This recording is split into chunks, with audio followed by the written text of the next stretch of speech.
네, 반갑습니다. 조코피TV 조현일입니다. 자, 저는 오늘 세카라멘토와 피닉스의 경기를 직접 세카라멘토에 가서 보고 돌아왔습니다. 약 1시간 반 정도 달려서 이 샌프란시스코로 왔는데 빅터 웬반야마가 50점을 넣었더라고요. 이 빅터 웬반야마의 50점이 내외각의 조화가 굉장히 잘 이루어지면서 고득점을 또 했더라고요. 그래서 저는 돌아오는 버스에서 이 빅터 웬반야마의 50점 경기를 하이라이트로 봤습니다. 그리고 웬반야마에게 굉장히 또 긍정적인 점을 찾을 수가 있었거든요. 자, 어떤 장면인지 함께 제가 리뷰를 하면서 또 설명을 드리도록 하겠습니다. 자, 빅터 웬반야마는 오늘 워싱턴 위저즈와 맞대결을 펼쳤고요. 자, 초반부터 아주 깔끔한 패스를 받고 45도에서 3점을 집어넣습니다. 자, 그리고 정면에서 딥3, 웬반야마가 지난 경기에서 딥3를 연속해서 꽂았고, 자, 지금 외곽이 들어가니까 또 그만큼 돌파도 쉬운 거죠. 보시면 도저히 앵글, 각도가 나오지 않는 상황인데 알렉사르의 머리 위로 점수를 넣었습니다. 자, 그리고 웬반야마가 지금처럼 수비를 등한치 하는 선수도 아니죠. 훌륭한 수비, 그리고 조던 풀을 제치면서 가볍게 공격 리바운드. 신장에 비해서 리바운드가 좀 약하다는 평가를 받긴 합니다만 이 부분은 자연스럽게 증량이 되면서 좋아지지 않을까 생각을 하고요. 저는 이런 투맨 게임이 많이 나왔으면 좋겠어요. 그래서 이 웬반야마의 기럭지, 신체 조건, 운동 능력, 또 스킬을 살릴 수 있는 그런 방편들이 지금처럼 CP3와의 픽앤팝이라든지 아까처럼 픽앤롤 이런 빈도를 늘리면서 던지는 3점은 저는 오케이다라고 생각을 합니다. 자, 그리고 정면 석점 들어가면서 아주 좋은 감을 유지하고 있죠. 발렌슈나스가 워낙 발이 느리다 보니까 지금도 보시면 발렌슈나스를 가볍게 제치면서 이 모든 게 3점이 시작되기 때문이고, 자, 지금은 멋진 아이솔레이션, 업앤언더, 그리고 스텝스루 보시면 스핀 무브, 업앤언더, 그리고 스텝스루까지 동시에 지금 3가지 기술을 보인 거죠. 자, 그리고 후반으로 갑니다. 워싱턴과 함께 지금 고득점 농구고요.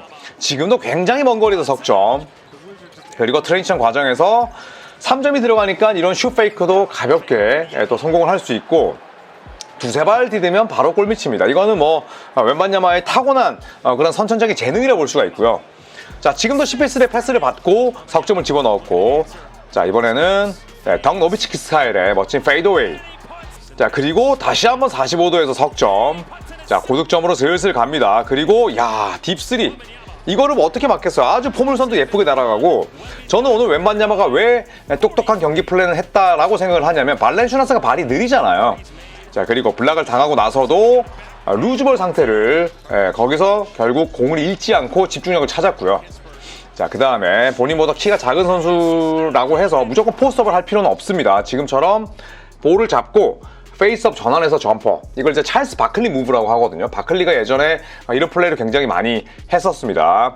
자, 빅터 웬반야마 오늘 무려 50점을 기록을 했습니다. 3점 8개 집어넣었고요. 네, 그리고 50득점을 기록한 네 번째 최연소 선수가 됐습니다. 여전히 웬반야마는 어리고 이제 2년차에 불과하죠.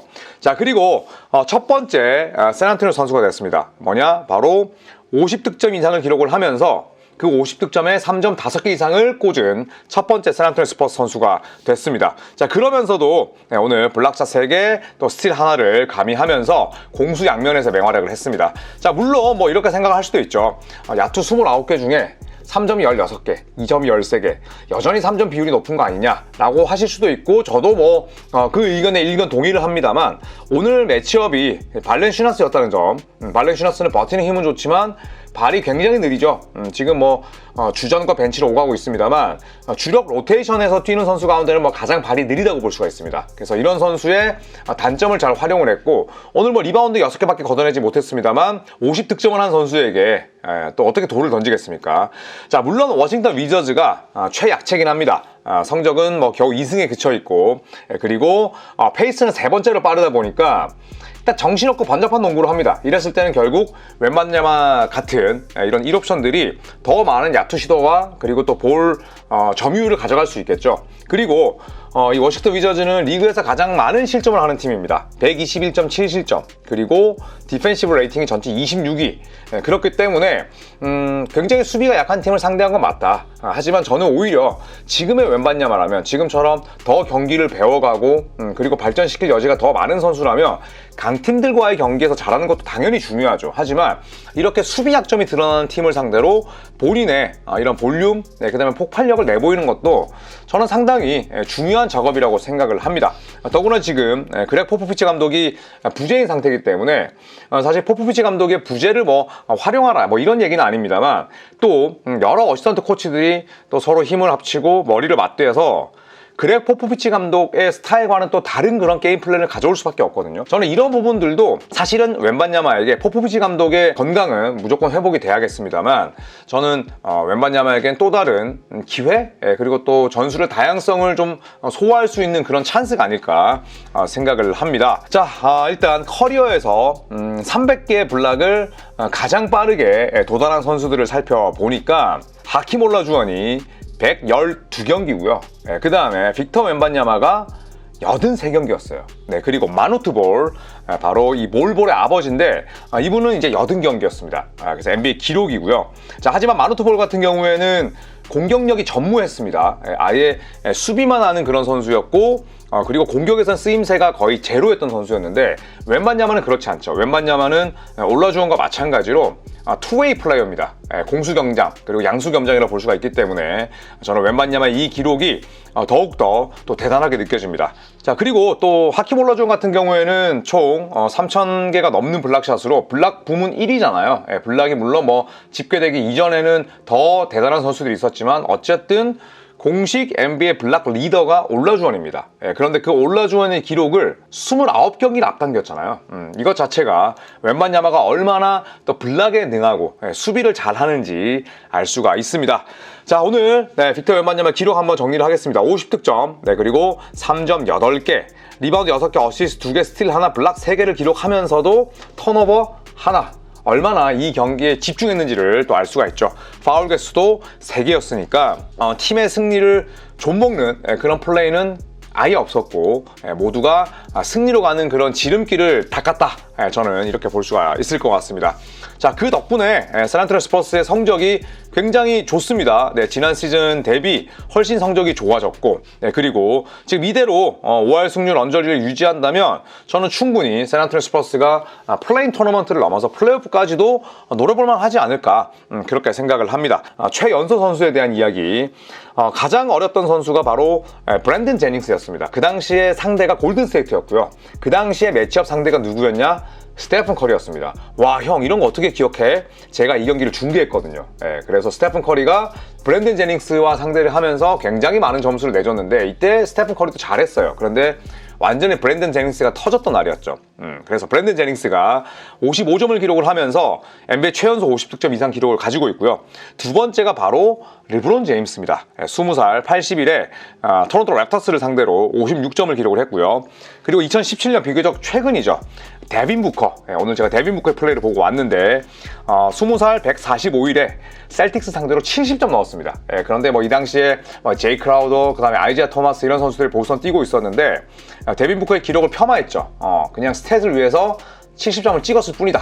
뭐 이렇게 얘기를 했습니다만 뭐 기록은 남는 거니까요. 그리고 그 다음 나이가 어린 선수가 바로 빅터 웬반야마입니다. 오늘 50득점을 기록을 했고요. 그 아래쪽 뭐 이름만 쭉쭉 보자면 르브론 제임스가 또 있고요. 자, 그리고 아래쪽 쭉 보면 뭐 케빈 포터, 또 르브론 제임스, 트레이 영, 릭 베리, 1965년 기록이고요. 그리고 알렌 아이버슨이 또 그 아래에 위치해 있습니다. 얼마나 웬반야마가 아직도 어리고 무궁무진한 가능성과 잠재력을 가지고 있는지를 또 이런 기록을 통해서 알 수가 있습니다. 저는 뭐 사실 제 스스로는 3점 농구를 좋아한다고 생각을 해요. 저는 90년대 초반부터 NBA를 봤지만 90년대 농구 재밌었습니다. 미드레인지를 지배했고 2000년대 이후 농구 재미없었습니다. 왜냐하면 샤킬 오닐, 팀 던컨, 그 당시에는 빅맨들이 특히나 덩어리 빅맨들, 특히 샤킬 오닐이 저는 농구를 재미없게 만들었다고 생각하는 그런 입장이라 저는 지금처럼 3점 많이 던지고 그 다음에 전체적으로 선수들의 기량이 발전하고 시스템 농구, 다양한 전술, 엄청난 게임 플랜 이런 현대 농구가 재밌긴 해요. 그런데 제가 웬반야마의 3점을 좀 부정적으로 봤던 이유는 일단 구단 입장에서는 웬반야마의 눈치를 본다거나 이런 건 아니죠. 하지만 웬반야마를 어떤 플레이어로 발전시킬지 부분에 대해서는 웬반야마 본인에게 좀 맡겨두는 그런 감이 있었어요. 당연히 저는 옳은 결정이라고 생각을 합니다. 그런데 웬반야마가 너무나 확률 낮은 3점을 많이 던지는 부분에 대해서 저는 그 부분을 좀 우려스럽게 혹은 조금은 달갑지 않게 생각을 했던 부분이고, 그런데 웬만야마가 지금처럼 또 오늘 경기처럼 상대 매치업에 따라서 그리고 또 2대 플레이의 빈도를 늘린다면 저는 웬만야마의 3점 효율은 훨씬 더 올라갈 수 있을 거라고 생각을 해요. 웬만야마가 지난 두 경기에서 3점을 굉장히 많이 집어넣었지만 여전히 웬만야마의 야투 성공률은 높지 않습니다. 44.6%. 네, 그리고 3점이 31.3%거든요. 이 무조건 저는 10% 이상씩 끌어올려야 된다고 생각을 하고, 이 야투와 3점을 10% 이상씩 끌어올리기 위해서는 역시나 슛 셀렉션이 저는 중요하다고 생각을 합니다. 더구나 내 옆에 CP3가 있다. CP3와 함께하는 시간이 길어봤자 2년, 짧으면 올 시즌이 끝일 거 아니에요. 그렇다면 정말 NBA 역사상 가장 뛰어난 이 플레이메이커를 조금 더 활용하는 플레이면 어떨까, 그런 생각을 해보면서 오늘 미국에서 마지막 컨텐츠를 마무리하도록 하겠습니다. 저는 금요일 밤에 도착을 합니다. 그래서 주말 쉬고 월요일에 또 스포티비 중계 그리고 NBA 컨텐츠 유튜브로 또 찾아뵙도록 하겠습니다. 여러분 주말 잘 보내시고요. 더 건강도 잘 챙기십시오. 날씨가 많이 춥다고 들었습니다. 한국 가서 저는 뵙도록 하겠습니다. 여러분 고맙습니다.